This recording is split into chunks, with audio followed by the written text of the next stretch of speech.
Hey everybody, Ed here with the Digital Digest, and today I wanted to share a quick video about Verizon Wireless's recent decision not to throttle grandfathered unlimited data plan owners or users. And this is significant not only because I'm one of them, but because it's a reassurance that the FCC is doing their job. I'll start off by saying that.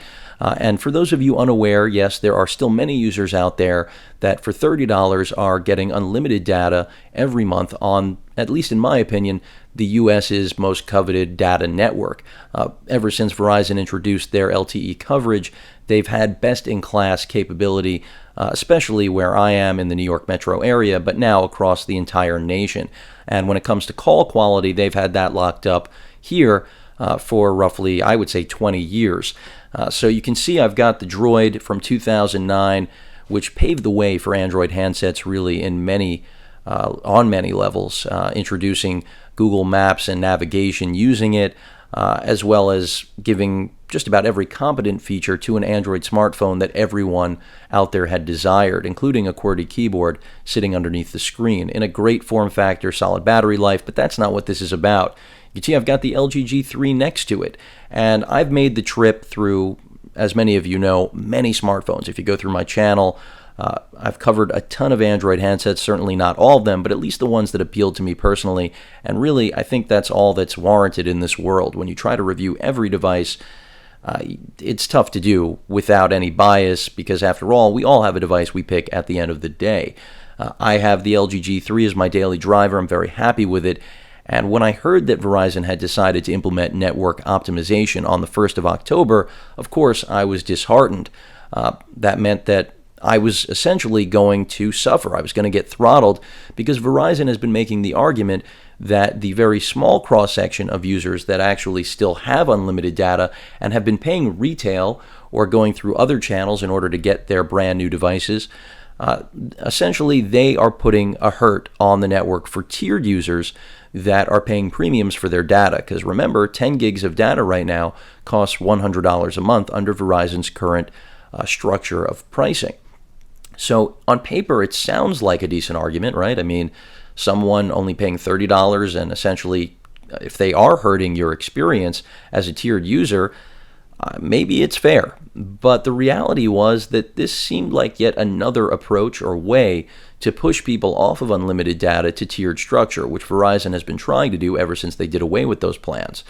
And that's why it is a coveted feature, and the FCC has kept a close watch on this, and I'm not going to try to speculate on if this decision not to implement network optimization, the announcement on the date of implementation, ironically, was only because of FCC scrutiny, but the FCC did address this during the summer because they were not pleased with this, and they didn't see this as a strategy or way to deal with so-called network optimization. And as a customer, I can see where the FCC would get that impression as well, because that isn't really how data usage works, or at least generally works. So it certainly seemed like Verizon was on a path to trying to get unlimited data users to move to new plans and basically fall in line with the rest of their customer base.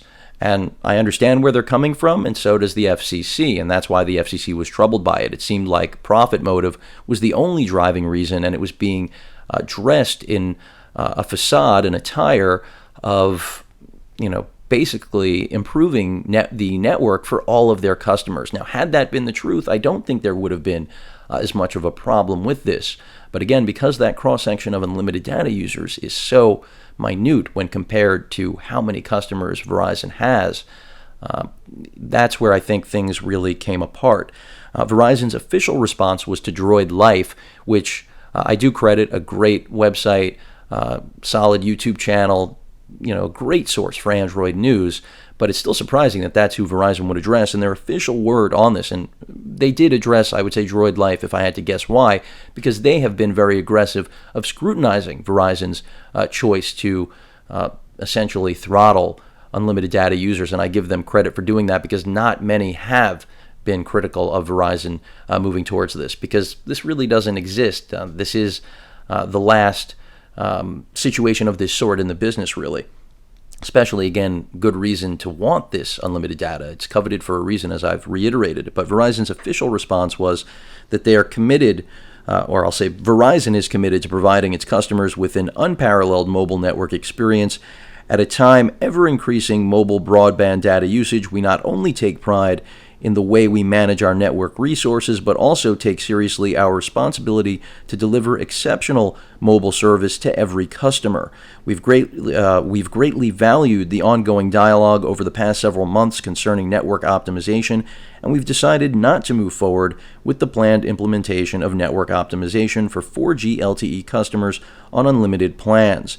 Exceptional network service will always be our priority, and we remain committed to working closely with the industry stakeholders to manage broadband issues so that American consumers get the world-class mobile service they expect and value. So clearly, this was a complete 180 and about-face from where they originally had stood, and you can see I just read that from Droid Life, so credit to Droid Life on many levels with this, although, of course, Droid Life will even tell you this is really about the FCC. And for those of you wondering why the FCC would care, I mean, they did formally address Verizon in a letter wanting to know, have multiple questions answered regarding this so-called network optimization that Verizon was going to implement. And of course, we now see what the result was.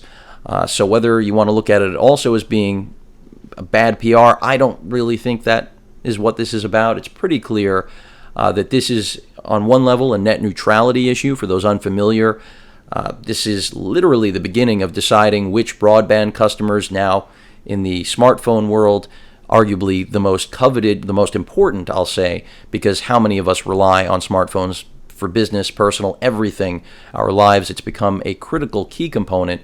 So even more important, I would say, than your home internet service in many ways, especially since these phones have their own hotspots now for many years.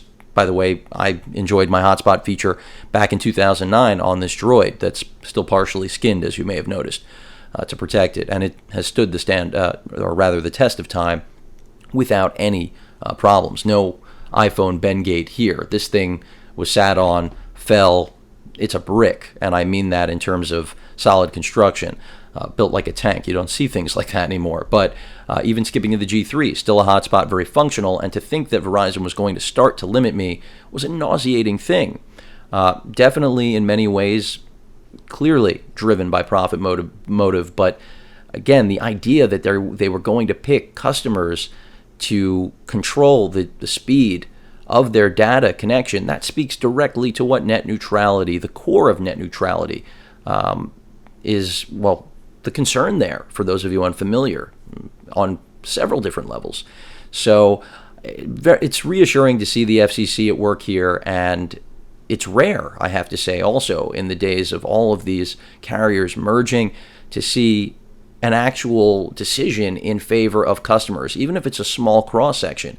It's just a reminder for everyone out there that the regulatory body is doing its job, and I'm glad not only as a customer that benefits from retaining my rights to keep my unlimited data, but also just, again, being reassured that the carriers are not going to at least completely abandon any responsibility to customers in the United States. So this is a good decision, not just for customers that have unlimited data plans, but for everyone, because, again, it's a reaffirmation, confirmation of the FCC regulating the industry, at least at the very base, where it needs to be.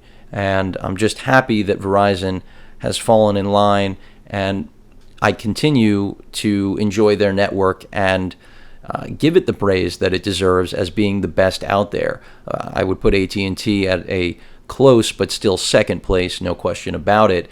And really, even though you only see these two phones, anyone who's followed my channel knows, again, the very broad cross-section of manufacturers of different Android phones that I've gone through over the years. But I've been with Verizon for many more years before even, of course, stepping into the Android arena. BlackBerry, and before that, again, even more manufacturers, but it all began really with Motorola for me personally.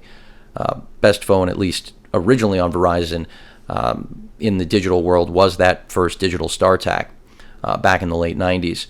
So That's what today's video was all about. Hope you all enjoyed it. If you're an unlimited data user with Verizon, you certainly have to be basking in that glow of knowing that you haven't had your monthly plan basically destroyed, and Verizon can't force you into, let's say, as I mentioned before, that 10 gig $100 plan, because after all, an unlimited data user is used to not worrying about how much data they're using. It's the complete opposite of what tiered customers are conditioned into by Verizon, with all of the built-in notifications, which speak to, again, a completely different customer. And again, that is a majority in this world. In fact, most carriers do still, at least AT&T, of course, tiered is the way to go.